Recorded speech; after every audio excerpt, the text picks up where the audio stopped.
Somebody needs to key one up. I don't have any. Yeah. Yeah. I've got a whole list of stuff. I just don't know what you guys have talked about before. Oh, it doesn't matter if we cover the same ground. Yeah. We've just talked, so.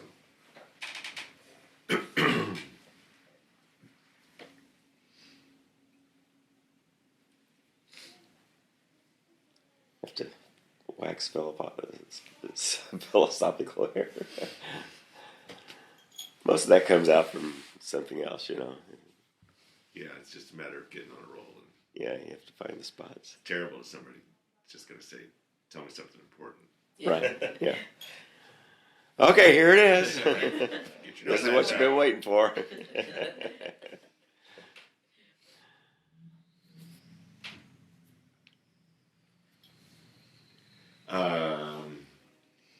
See, I did have something else, and I'm trying to think about what it was.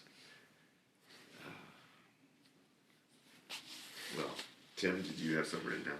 Well, I Googled it and came up with a family history outline and questions. But it just feels, it just feels kind of cheesy or something about.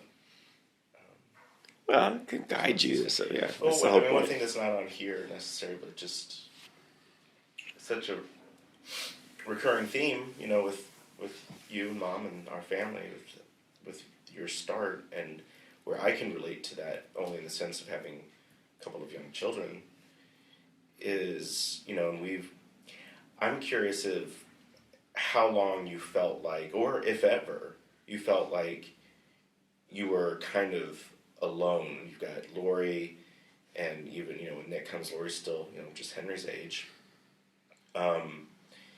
If you felt isolated from friends, or if maybe being in Mount Vernon kind of, no, like our friends were still there, did you go through a period where it felt like we don't have any friends right now, and it was years rebuilding that? Because by the time I came around, I remember you guys having great parties and very social and going to your adult friends who have other young children. But it I don't probably think we wasn't had like that that. at the beginning. Right? No, I think it kind of was. With Michelle being 2 years older than Lori, and us being local, and us, we saw each other frequently, and then of course you had Christy there as a cellmate for all that time, and we were good friends with the Bullards, and for a while that was our social environment there, so we'd bounce back and forth with them, and then as time went by, then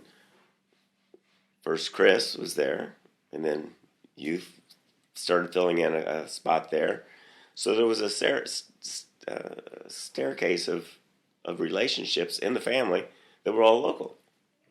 So that was kind of we were a local family at that point, and it wasn't start until all guys got older when you got older, going out into college and going more global. But as a community in Mount Vernon, and of course we made frequent trips to Pittsfield as sort of our social environment, if you will, our outreach program. And we didn't have our families there, but we still had a good family relationship there. And that helped to make that something else that we would look forward to not be here. Kind of like you guys would come now, for example, if you weren't here. Mm-hmm. So you got someplace else to go. Excuse me. But I don't think we felt that as we went by. We did have a network of friends. We were just talking about this when Deb was by the other day. How we had these great parties that we went out to the park and frisbee and picnics and all this stuff, and so I think that part was huge in making all this work because we had that, and it's hard to imagine not having. I mean, I think the challenge you see more than us is when you move from one spot to another, and you got family ties that are tight that pull you in a certain way, and then you move to a location, and those are. You guys have bounced around a lot more, but you're still local, if you will, in the Long Island City area. You know that area well. That's your, you've got a home there. You don't know people around. You guys have been in your spot so long enough. You got to count Hinesville as part of that. You're back and forth, but now you got a great community in Yeah. Autumn Lake there, and so I mean those are important. Balance. Yeah, It's important, I think. but I think to answer the question, I don't remember ever feeling like isolated in any way like that. Would you? I probably did. You probably. Just because I was home Yeah. all the time.